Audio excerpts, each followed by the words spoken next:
제가 한국에 가서 지낸 시간이 거진 4개월, 한 주 빠지는 한 4개월을 지내다 왔습니다.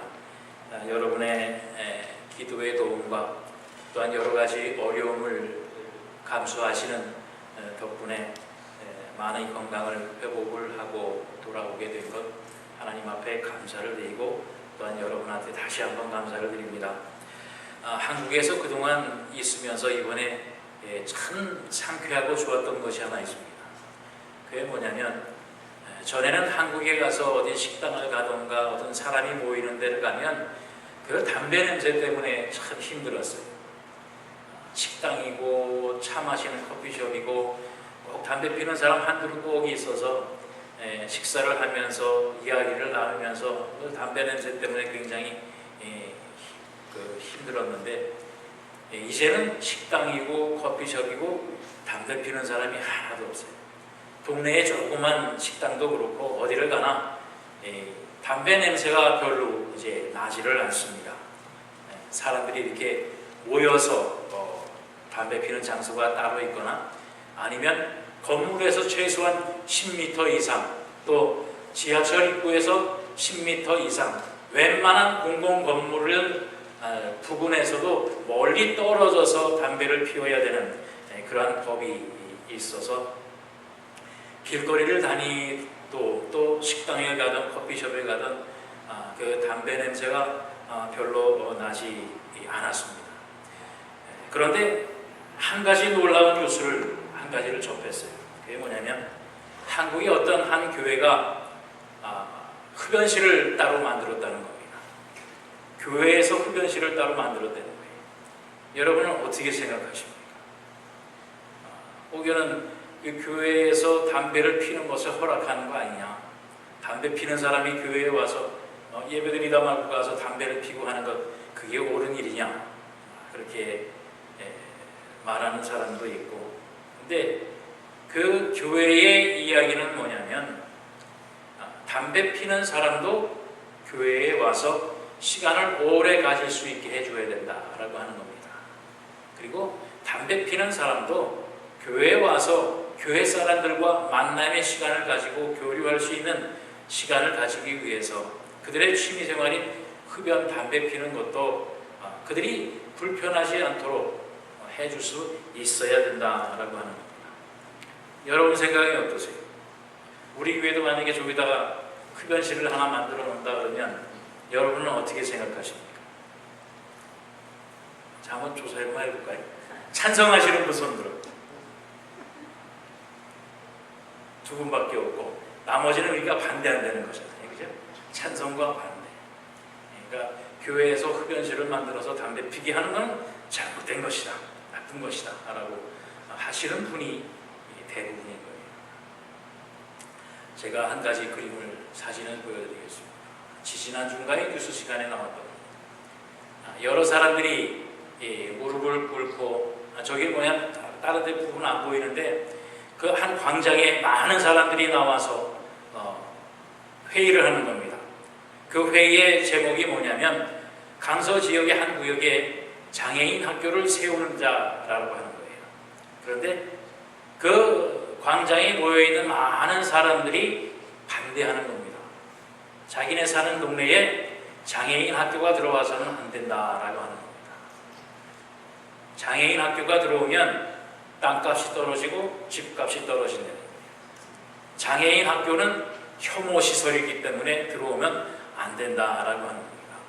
그 반대하는 사람 앞에 무릎 꿇고서 비는 저분들이 바로 장애인의 부모들이에요. 여러분 자녀를 가진 게 죄입니까?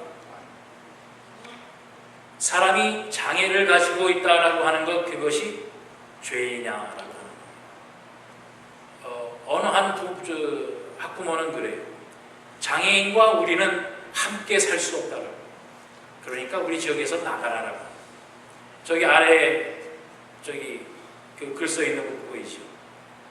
장애 특수학교 설립 결사 반대하고 그것을 허락하는 교육감 조율은 자폭하라는 거예요. 죽으라는 겁니다. 여러분, 우리 교회는 어떻습니까? 여러분의 마음 가운데 담배 피는 사람들이 죄인입니까?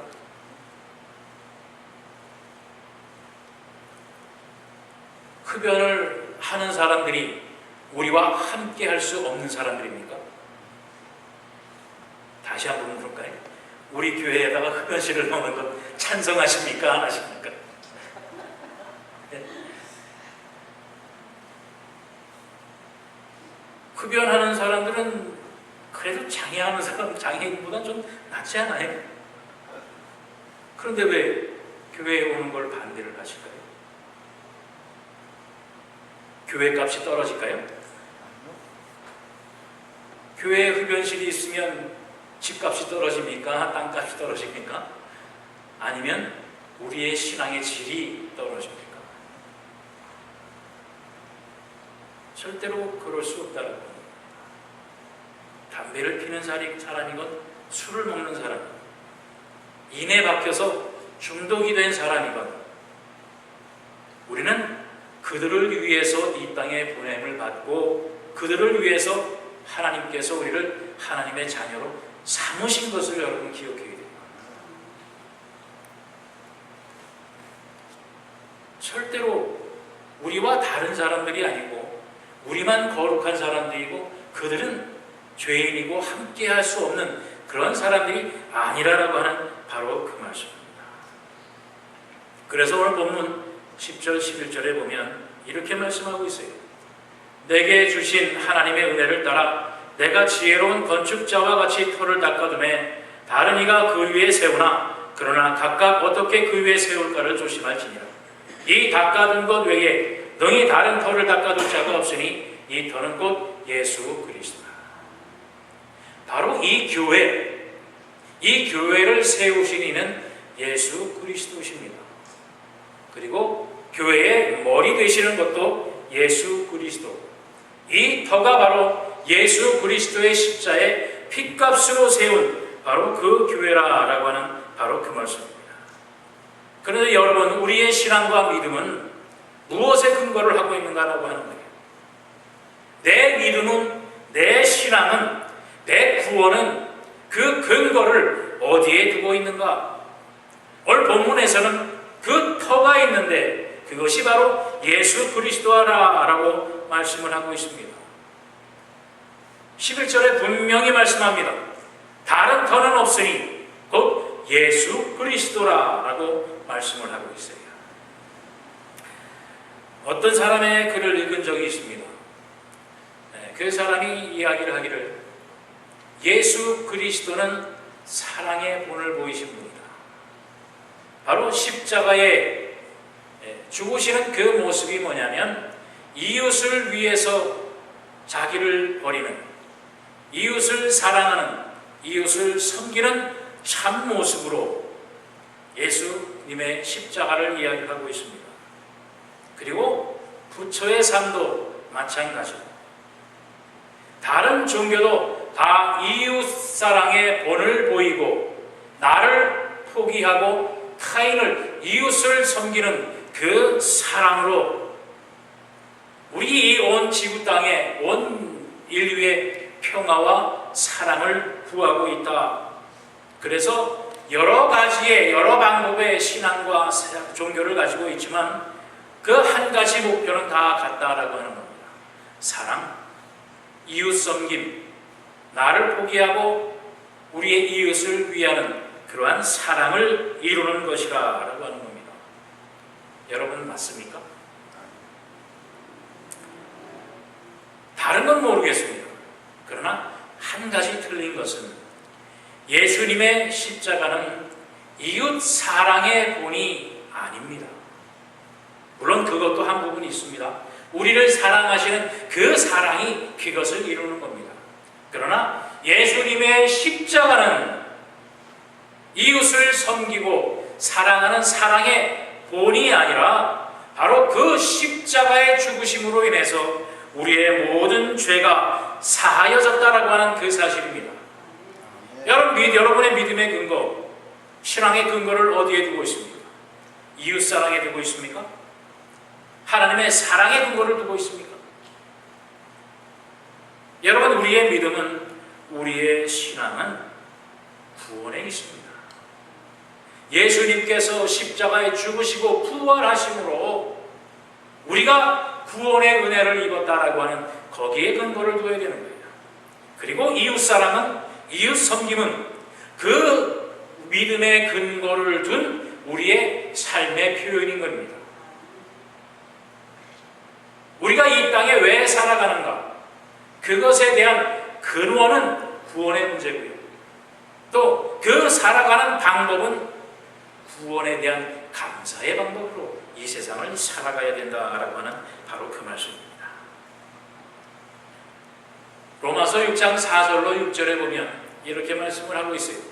그러므로 우리가 그의 죽으심과 합하여 세례를 받음으로 그와 함께 장사되었나니 이는 아버지의 영광으로 말미암아 그리스도를 죽은 자 가운데서 살리심과 같이 우리로 또한 새 생명 가운데에서 행하게 하려 하며, 만일 우리가 그의 죽으심과 같은 모양으로 연합한 자가 되었으면 또한 그의 부활과 같은 모습으로 연합한 자도 되리라. 우리가 알거니와 우리의 옛사람이 예수와 함께 십자가에 못 박힌 것은 죄의 몸이 죽어 다시는 우리가 죄에게 종노릇하지 아니하려 함이라 라고 말씀합니다. 예수님의 십자가의 목적은 여기입니다. 죄인들이 예수 그리스도의 십자가의 은혜를 믿고 의지하게 될 때에 예수님의 부활하심과 같이 우리도 부활하게 되어지고 영생의 은혜, 구원의 축복을 받게 되는 겁니다. 그리고 다시는 죄의 사랑과는 상관이 없는 거룩한 하나님의 자녀의 삶으로 우리가 이 땅에서 살아가는 거예요. 여러분, 우리는 어떤 것에 신경을 두고 마음을 두고 신앙생활을 하는가라고 하는 바로 그 말씀입니다. 이 더는 내 신앙과 믿음의 근거는, 반석은, 터전은 예수 그리스도입니다. 그것에 대한 믿음과 신앙이 있어야 우리는 흔들리지 않는 겁니다. 그런데 오늘 본문 12절 13절을 볼까요? 만일 누구든지 금이나 의나 보석이나 나무나 풀이나 짚으로 이 터 위에 세우면 각 사람의 공적이 나타날 터인데 그날이 공적을 밝히니 이는 불로 나타내고 그 불이 각 사람의 공적이 어떠한 것을 시험할 것이니라. 그리고 이어서 14절을 봅시다. 만일 누구든지 그 위에 세운 공적이 그대로 있으면 상을 받고. 우리의 신앙의 근원, 기초, 반석이 예수 그리스도라고 했습니다. 그리고 우리의 신앙생활, 또 우리의 교회의 몸을 세우는 것은 바로 여러분들의 생활, 신앙생활, 헌신, 봉사, 구제, 여러 가지 성령의 열매로 교회를 세워가는 겁니다. 바로 그것이 금으로, 은으로, 나무로, 풀로 여러 가지의 모습으로 그 공적을 세우는 거예요. 그리고 마지막 날, 하나님의 심판날에 그 심판은 우리도 받고 믿지 않는 사람도 다 받습니다. 그런데 그 심판에서 우리는 생명의 심판을 받습니다. 생명의 심판은 불로 모든 공적을 다 태우게 될 때에 마지막 구원을 얘기하는 겁니다. 예수 그리스도의 반석 위에 세울 사람은 그 마지막 심판에서 다른 어떤 것 다 사라진다고 해도 구원의 은혜는 그대로 남아서 하나님 앞에 서게 되어진다라고 하는 바로 그 말씀이에요. 그런데 우리는 무엇을 위해서 애쓰고 노력하느냐? 바로 14절에 말한 것처럼 상을 받는 것. 그것에 목숨을 걸고, 그것은 상을 받는 방편입니다. 하나님 앞에 칭찬받는 것, 잘했다, 네가 잘했다, 네가 충성했다, 잘했다, 칭찬받는 상입니다. 그런데 우리는 신앙생활을 여기에 목숨을 걸고 어떻게 하면 상을 받을지, 어떻게 하면 남보다 더 나은 상을 받을지, 어떻게 하면 남에게 자랑할 수 있는 상을 받을지, 그것에만 신경을 쓰다 보니까 잘못 건물을 세울 때가 있습니다. 여러분 저 사진을 보면 여러분의 왼쪽에 있는 사진 잘 아는 거예요. 피사의 사탑입니다. 저게 점점 기울어져 가서 넘어지게 생겼어요. 그래서 많은 건축공업자들이 이제 고치고 해서 지금 저 정도의 모습에서 이제 스톱을 했습니다. 그래도 아직까지 5m 이상이 기울어져 있어요. 그런데 오른쪽에 있는 그 건물의 모습은 어떻습니까? 오히려 피사의 사탑보다 더 빨리 무너져야 될 건물로 보이지 않습니까? 저 건물은 아부다비에 있는 건물이에요. 그런데 오히려 저 건물은 기울어지지 않습니다. 절대로 흔들리지 않습니다. 그 이유가 뭐냐면 바로 기초에 있는 거예요. 저 피사의 사탑은 그 옛날에 세웠기 때문에 아마 조사를 잘 못했겠지요. 맨 아래층에 물을 먹으면 4층 그 모래층이 있다고. 그렇기 때문에 조금씩 기울어졌는데 지금은 기술이 좋아져서 그것을 이제 다른 시멘트나 뭐 다른 재료로 채워서 그나마 이제 더 이상 기울어지지 아니하고 아주 좋은 관광 상품이 되어져 있습니다. 그러나 오른쪽에 있는 건물은 애초부터 안반, 반석, 바위층이 위에 저렇게 세워놨어요. 중심의 기둥을 똑바로 세우고 그 주변으로 저렇게 S자의 모습으로 건물을 세웠습니다. 그렇기 때문에 저 건물은 무너지지 않습니다. 기울어지지 않습니다.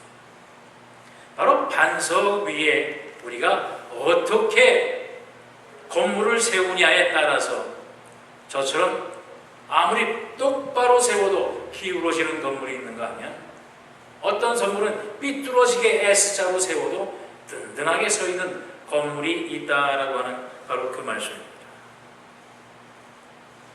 여러분의 믿음의 근거, 우리의 신앙의 근거를 어디에 두고 있는가라고 하는 말씀이에요. 오늘 본문에서는 분명히 예수 그리스도를 우리 신앙과 믿음의 근거로 두라고, 터전으로 두라고 말씀을 하고 있습니다. 근데 우리는 신앙생활을 하면서 여러 가지로 신앙생활을 표현을 합니다. 그 중에 대표적인 것이 뭐냐면 기복신앙, 또 다른 한 것은 신비주의입니다. 이 한국 교회에 크게 문제가 되어지는 두 가지의 신앙생활의 방편 중에 하나입니다. 기복신앙은 예수를 믿으면 뭐든지 다 잘 돼야 된다는 거예요. 예수를 믿으면 모든 병이 다 물러져 가야 된다는 거예요. 예수를 믿으면 계획하고 뜻한 것이 다 이루어져야 된다라고 하는 바로 그것입니다. 그런데 여러분, 예수 믿고 나니까 정말 그렇습니까? 저는 말씀드린 대로 심장병이 있습니다. 부신의 혹이 있습니다. 매년마다 이 요로에서 돌이 하나씩 나옵니다. 다리, 무릎의 신경통은 떠나가지 않습니다. 그러면 저는 저주받은 사람이에요. 여러분이 아프고 불편하고 힘든 것, 그러면 예수를 믿지 않아서 그렇습니까? 한 가지 말씀을 드립니다. 예수님께서 갈릴리 지방을 이렇게 다니시다가 제자들이 따라오는데 어느 날 물가를 지나시면서 제자들에게 말했다고 합니다.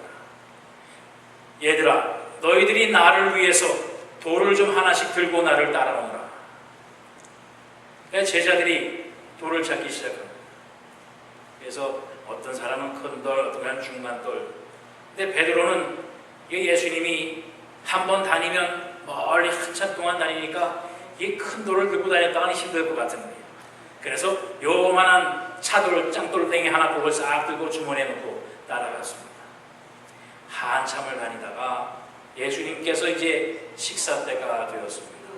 그리고서는 제자들을 돌아보고 말씀하셨어요. 자, 이제는 너희가 들고 온 돌들을 손으로 잘 들고 있어라. 그러면서 예수님이 기도를 하셨어요. 그러니까 그 돌들이 다 빵이 된 겁니다. 예수님께서 큰 돌을 들고 뭔가 예수님이 필요하겠지 하고 큰 돌을 들고 왔던 사람은 그 배고픈 때에 빵이 돌이 큰 돌이 빵이 되어버렸어요. 아주 식사를 맛있게 했습니다. 거기에서 후회한 사람이 하나 있겠죠. 아주 베드로는 조그만 요만한 돌멩이 하나 갖고 와서 한 입에 넣어도 모자란 그 빵을 먹고 말았어요. 이제 식사를 다 한 후에 예수님이 또 말씀했습니다. 얘들아, 이번에도 너희가 나를 위해서 돌멩이를 하나씩 들고 따라오라. 이젠 베드로가 알았다 하면서 큰 돌을 들고 옵니다. 다른 제자들도 큰 돌을 다 들고 오는 거예요. 그러다 한참을 갔습니다. 그리고 또 식사 때가 되어져서 예수님께서 물가의 자리를 잡으신 다음에 다시 한번 제자들에게 말을 합니다. 이제는 그 돌들을 다 저 물가에다 던져버려라. 다 던졌어요. 이게 또 뭔 일이 일어나나 기도를 했는데 이제 가자 하는 거예요. 제자들이 이게 낭망하는 겁니다. 좀보다 더 무거운 돌 끙끙거리면서 그러는데 이걸 그냥 버리고 그냥 가자니. 아니 예수님 왜 이러십니까? 왜 이번에는 이 돌을 떡을 빵을 만들어 놓지 않습니까? 이 돌을 들고 오느라고 얼마나 힘들었는데 땀을 뻘뻘 흘리고 어깨에 메고 등에 지고 얼마나 힘들게 들고 왔는데 예수님 이러시면 안 됩니까? 이러면 안 되지요. 예수님이 말씀합니다. 내가 그 돌을 누구를 위해서 들고 오라고 했느냐? 그 돌을 주워서 들고 올 때 누구를 위해서 들고 오라고 했느냐? 누구를 위해서 들고 오라고 했습니까? 예수님께서 분명히 말씀하셨습니다. 못 들으셨어요? 나를 위해서 들고 오라고 했습니다. 예수님을 위해서 들고 오라고 했습니다. 그러니까 예수님이 빵을 만들던 돌을 만들던 버려버리던 그건 예수님의 뜻입니다. 내 뜻, 내 생각이 아니라 예수님의 뜻대로 할 때에 우리는 아멘으로 순종하는 겁니다. 네. 여러분 어떤 신앙의 근거를 두고 있어요? 예수 믿으면 모두 다 건강해야 되고 부자가 되어야 되고 하는 일마다 다 잘 되어야 되고 그랬으면 벌써부터 예수 믿지 않는 사람 없었을 거예요. 세상 모든 사람들이 오히려 우리한테 돈을 들고 올 거예요. 예수 제발 믿게 해달라고. 어떻게 믿어야 잘 믿냐고? 우리의 신앙은 거기에 있지 않습니다. 우리의 신앙은 예수 그리스도의 십자가에 있습니다. 신비주의도 마찬가지입니다. 예수 믿으면 뭔가 희한한 것이 일어나야 됩니다. 기적이 일어나야 됩니다. 이사가 일어나야 됩니다. 목사가 손을 대면 발라당 다 뒤집어져야 됩니다. 목사가 기도하면 병이 다 날아가야 되고 그냥 일반 물이 성수가 되어야 되고 하늘에서 빛이 내려가야 되고 이런 것만 말하는 거지. 그런데 여러분 성경에 홍해의 사건은 몇 번 있었습니까? 몇 번 있었어요? 몰라요? 단 한 번 있었습니다. 애굽의 땅에 10가지의 재앙의 기적이 나타난 건 몇 번 있었습니다. 단 한 번. 그런데 홍해를 가른 사람은 누굽니까? 모세입니다. 모세의 지팡이로 물에 대니 쫙 가르쳤어요. 그런데 모세는 2번 다시 홍해를 가르지 않았습니다. 그렇잖아요. 내가 지팡이로 홍해를 갈랐는데 가는 데마다 그냥 물만 보이면 딱 대면 쫙 갈라지고 또 가다 물 보이면 또 딱 대면 쫙 갈라지고 얼마나 좋습니까? 그런데 여러분 홍해가 갈라진 건 모세가 한 게 아니라 하나님이 하신 겁니다. 홍해가 갈라진 사건은 모세의 필요에 의해서 이스라엘 백성들이 필요해서 한 것이 아니라 하나님께서 필요하시기 때문에 하신 거예요. 하나님께서 이스라엘 백성을 구원하시기 위해서 그 홍해를 가르신 겁니다. 내가 필요해서, 내가 원해서, 내가 기도해서 홍해를 가는 게 아니라 하나님께서 원하셨기 때문에 하나님의 필요에 의해서 그 홍해가 갈라졌다라고 하는 사실이에요. 한국의 어느 목사님이 그랬답니다. 신약 성경에 보면 예수님께서 배를 타고 배를 탄 게 아니라 무리를 걸으시는 모습을 보고 베드로가 나도 해야 되겠다 하고 걷다가 의심이 들어서 물을 보자 퐁당 빠졌다는 거예요. 베드로의 믿음이 틀렸다는 거지요. 왜 의심을 하냐? 나는 믿는다. 나는 예수 그리스도의 기적이 나에게도 일어날 것을 믿는다. 그래서 한강으로 나가서 무리를 걷기를 하고서 쫙 나갔어요. 여러분 어떻게 됐을까요? 한 발자국 딛기 전에 물에 퐁당 빠져버렸어요. 그 목사님의 믿음이 없어서 그렇습니까? 목사님의 신앙이 가짜 신앙이라서 그랬을까요? 베드로가 물 위를 걸을 수 있었던 것은 예수님께서 오라 했기 때문에 걸을 수 있었던 거예요. 예수님께서 그렇게 하신 겁니다. 베드로의 신앙이 믿음이 한 게 아니라 예수님께서 오라, 나에게 오라 하니까 베드로가 무리를 걸을 수 있었던 거예요. 그 다음에 그 일이 또 있었습니까?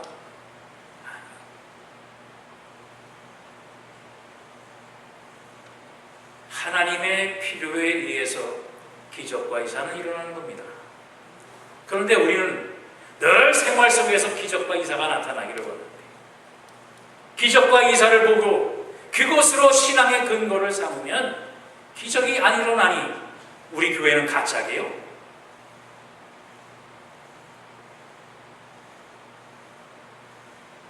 우리의 신앙의 근거는 오직 예수 그리스도인 것을 여러분 기억하시기를 바랍니다. 우리 권사님 기도도 했습니다만 요즘 세상이 참 뒤숭숭합니다. 그 가운데 우리 한국의 땅이 또한 그렇습니다. 아까 예배 시간 하기 전에도 어떤 분과 잠깐 한국 전쟁에 대해서 이야기를 나누다가 제가 오늘 하마터면 설교 내용을 다 얘기할 뻔했는데 겨우 참았어요. 전쟁이 한국에 일어나는 것 일어날 수도 있습니다. 안 일어날 수도 있습니다. 지금의 상황으로는 반반이라고 볼 수 있어요. 왜냐하면 일어날 수도 있고 안 일어날 수도 있기 때문에 그렇습니다. 그런데 요새 인터넷이건 신문이건 보면 이 아주 도배를 하고 있어요. 이런 내용이. 어떤 사람이 한반도의 전쟁을 예언했다. 이 사람 저 사람 예언하는 사람 많고 어떤 사람은 자기를 보내주면 한국의 전쟁을 막겠대요. 그런데 이 사람들의 예언이 맞을 수도 있습니다. 전쟁이 나면 맞는 거예요. 안 나면 틀린 겁니다. 여러분 전쟁 나는 것 어느 누구도 원하지 않습니다. 전쟁이 난다라고 하는 것은 많은 사람들의 아픔과 슬픔이 있기 때문에 그렇습니다. 많은 것을 잃어야 됩니다. 절대로 있어서는 안 됩니다. 그런데 이러한 것 때문에 두려워하고 떨고 있습니다. 여기에 대한 해결책이 하나밖에 없어요. 그게 뭔지 압니까? 도망가는 걸까요? 한국을 떠나서 다 짐 싸들고 이 미국으로 도망가는 거가 최고일까요? 단 한 가지의 방법이 뭐냐면 바로 하나님 앞에 바로 서는 겁니다. 여러분 성경을 통해 보세요. 하나님의 백성들에게 향하여 전쟁이 일어난 것은 거의가 다 하나님 앞에 범죄할 때입니다. 하나님 앞에 바로 서지 않을 때 하나님은 하나님의 백성을 향하여 주변국들을 통해서 전쟁을 일으킵니다. 그런데 중요한 것은 뭐냐면 모든 전쟁은 누구의 손에 있어요? 하나님의 손에 있습니다. 이 세상의 모든 전쟁은 하나님의 손에 있음을 우리가 알고 있고 찬양도 하고 기도도 하지 않습니까? 그런데 뭐가 들어올까요? 우리가 하나님을 믿고 있으면 거기에는 전제가 있습니다. 올바로 믿고 있으면, 올바른 신앙을 가지고 있으면. 올바른 신앙은 뭡니까? 우리의 신앙 믿음의 터가 예수 그리스도로 인한 것이면 세상의 전쟁은 아무것도 아닙니다. 요한계시록 20장 9절로 14절을 한번 봅시다. 그들이 지면에 널리 퍼져 성도들의 진과 사랑하시는 성을 두르매 하늘에서 불이 내려와 그들을 태워버리고 또 그들을 미혹하는 마귀와 불과 유황못에 던져지니 거기는 그 짐승과 거짓 선지자도 있어 세세토록 밤낮 괴로움을 받으리라. 또 내가 크고 흰 보좌와 그 위에 앉으신 이를 보니 하늘과 땅이 그 앞에서 피하여 간데없더라. 또 내가 보니 죽은 자들이 큰 자나 작은 자나 그 보좌 앞에 서 있는데 책들이 펴있고 또 다른 책이 펴졌으니 곧 생명책이라. 죽은 자들이 자기 행위를 따라 책들에 기록된 대로 심판을 받으니 바다가 그 가운데에서 죽은 자들을 내어주고 또 사망과 음부도 그 가운데에서 죽은 자들을 내어주매 각 사람이 자기의 행위대로 심판을 받고 사망과 음부도 불못에 던져지니 이것은 둘째 사망 곧 불못이라. 하나님의 마지막 심판 때에는 이 세상의 모든 것이 다 사라져 버립니다. 혹시나 있을 한국의 전쟁, 그것은 아무것도 아니에요. 하늘로부터 부황과 불과 유황불못이 터지고 땅이 터져오르고 이 세상의 모든 것들이 다 사라져 버릴 때가 옵니다. 여기에서도 구원받는 이가 있습니다. 누가요? 바로 하나님의 성도들입니다. 예수님의 핏값으로 하나님의 백성을 삼으신 하나님의 성도들은 이러한 혼란, 이 마지막 심판 때에도 그들은 하나님의 보호하심을 입는다는 사실이에요. 그런데 전쟁이 무서울까요? 전쟁을 피할 방법이 있다고 얘기하잖아요. 그죠? 바로 하나님 앞에 바로 서는 겁니다. 그것을 위해서 여러분 기도하셔야 되는 거예요. 우리나라가, 우리의 지도자들이, 하나님께서 지도로 세우신 그들이 하나님 앞에 바로 설 수 있도록 여러분이 기도하셔야 되는 거예요. 무서운 전쟁을 피해서 도망가 봐야 누구 손 아니에요? 이랬다고 부처님 손이라고 하지 마요. 하나님 손 안에 있습니다. 도망가 봐야 하나님의 손 안에 있습니다. 그 모든 전쟁을 이루시는 하나님 손 안에 있음을 기억하시고 또한 이 마지막 때에 마지막의 심판 가운데에서도 우리를 보호하시고 구원하시는 하나님이 예수님은 믿음 근거로 한 우리를 지키시고 보호하신다는 사실을 분명히 기억하시기 바랍니다. 오늘 본문 16절에 그래서 우리에게 말씀하십니다. 너희는 너희가 하나님의 성전인 것과 하나님의 성령이 너희 안에 계시는 것을 알지 못하느냐. 성전은 하나님의 세우신 집입니다. 하나님의 교회입니다. 그리고 성전이 바로 여러분 자신인 것을 분명히 기억하세요. 그리고 성령이 그 안에 계시다고 하는 사실입니다.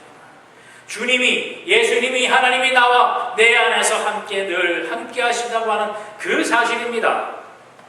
무엇이 두려울까요? 무엇이 걱정이 될까요?